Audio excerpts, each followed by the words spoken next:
partir alors, on dirait. Alors voilà, je peux quitter mes fonctions sans mourir pour autant, Voilà. simplement en démissionnant. D'accord. Et il y aura donc un suppléant. Il y a, c'est une élection de liste. Il y a 9 personnes sur la liste. Chez nous, il y a donc 2 élus. Et si je venais à démissionner, eh bien évidemment, je serais remplacé par les suivants sur la liste. D'accord. Et étant donné que je connais Christine et qu'elle est passée sur mon programme, quelle sera sa fonction? Alors, Christine Lemordrake était effectivement la 3e sur la liste ADFE aux dernières élections. Donc, si M. Giraud, qui était premier de liste, ou moi-même venions à quitter le CSFE, ce serait elle ou quelqu'un d'autre sur la liste. Enfin, nous sommes suffisamment nombreux sur la liste. Sera 3e? Alors, il y a 2 sections ADFE dans l'ouest des États-Unis. Ah, où il y a des votes. Une section à San Francisco et une à Los Angeles. Et nous avons eu des réunions, c'est ça, des votes, des discussions pour décider de l'organisation de la liste et de l'ordre de chacun sur cette liste. Parce que quand j'ai voté, tu m'as dit vote pour tout le monde. Alors, voilà, j'ai dit vote pour tout le monde. Voilà, l'idée c'est que, et peut-être qu'il y a eu des confusions à ce sujet, nous avons eu un nombre élevé de bulletins nuls, parce que effectivement la question ça a été souvent pour certains électeurs, est-ce que c'est un panachage de liste, est-ce que je peux barrer un nom, est-ce que je peux établir ma liste en la construisant de moi-même à partir des 2 listes? Non.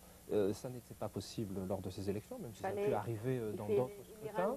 Voilà, il fallait. Heureusement que j'ai demandé. Voilà, il fallait choisir une liste ADFO, UFE ou UFE et la glisser dans l'enveloppe sans la modifier. Une simple rature rendait le bulletin nul.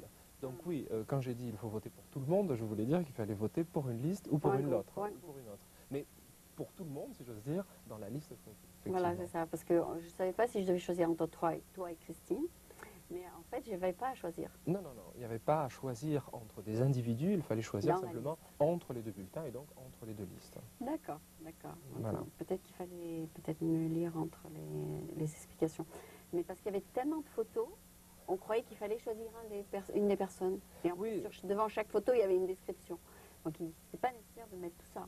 C'était nécessaire de mettre... Absolument. J'ai rencontré des électeurs qui très aimablement m'ont dit qu'ils étaient enthousiasmés par plusieurs candidats sur les 2 listes et qu'ils auraient aimé faire un panachage.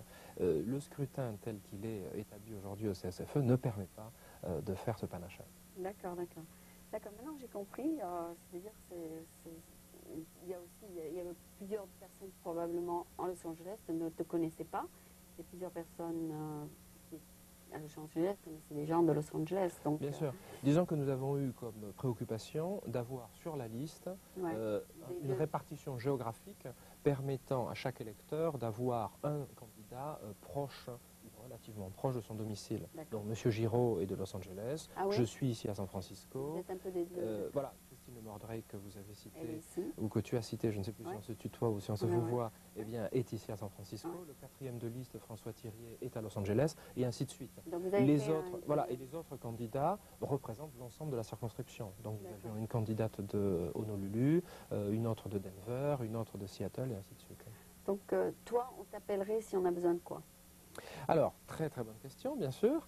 Le CSFE travaille sur l'ensemble des dossiers qui préoccupent la communauté française ici, et j'en ai mentionné quelques-uns tout à l'heure, les bourses scolaires, etc. On t'appelle d'abord où on t'appelle? On t'appelle au lycée? Alors, j'ai un numéro de téléphone que je peux donner à l'antenne, le 415 775 1762. Ouais, alors ça c'est là le numéro où on peut C'est le numéro où on peut me joindre et où on peut m'exposer tout problème concernant finalement le séjour d'un Français ici. Alors ça peut être des problèmes de visa, des problèmes de bourse scolaire pour les enfants, comment... Mais tu leur dirais appeler le consulat?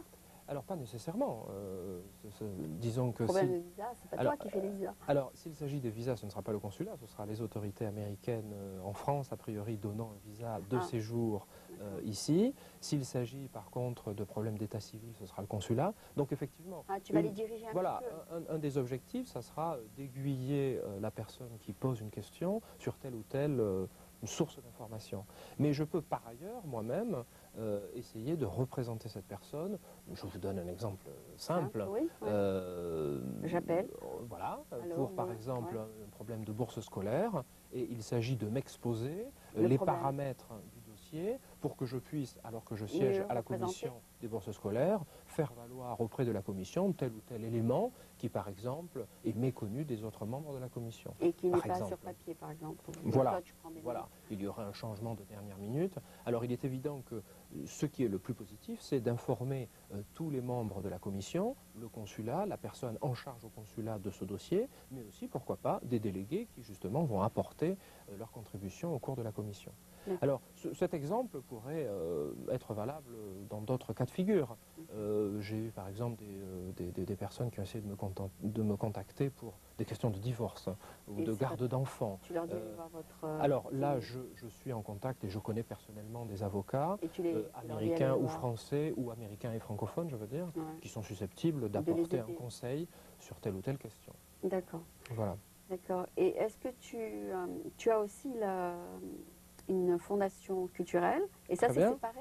Absolument. Encore, c'est trois choses. Très bien. Alors, effectivement, depuis l'hiver dernier, je suis président de la Fondation culturelle franco-américaine. Qui est composée de combien de personnes? Alors, bonne question. Il se trouve que le conseil d'administration est en train d'être remanié, redéfini, mais bien sûr, bien sûr. Tout le monde peut postuler, bien sûr. Mais alors, quelles sont les qualifications? Voilà, alors cette fondation...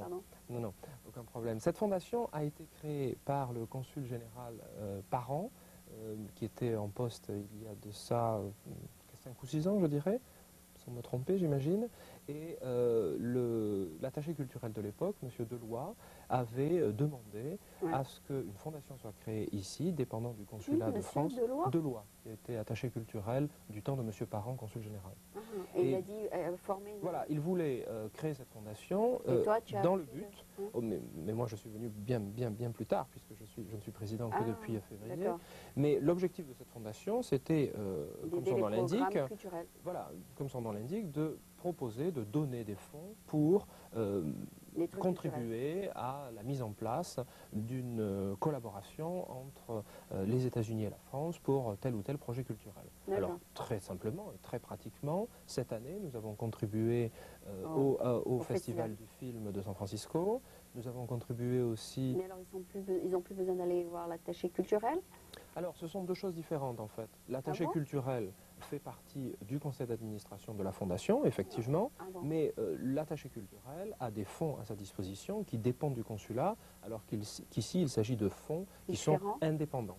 Donc, ce sont deux choses distinctes, même si nous travaillons de façon très proche et que nous collaborons et que nous avons des discussions sur ces choix. Si les services culturels n'ont pas de fonds, ils peuvent vous envoyer chez vous, c'est ça? Oui, nous pouvons... Je me rappelle, il y a quelques années, il y a 16 ans, j'étais allée les voir, avant de commencer le programme, et ils nous avaient dit, maintenant, notre budget, c'est que pour les salaires, on n'a pas de trucs pour la télévision, tout ça. Mais je sais qu'au fur et à mesure des années, les trucs changent. Enfin, Absolument. Non, je crois que si quelqu'un veut monter un projet culturel ici, l'attaché culturel et les services culturels du consulat sont un interlocuteur. Et puis, nous, à la Fondation, nous sommes aussi un autre interlocuteur. D'accord, donc vous avez des comptes incompatibilité. différents. Absolument, oui, ce sont deux comptes tout à fait différents, donc même si nous collaborons étroitement. Vous êtes à but non lucratif aussi? Absolument, oui, à but non lucratif.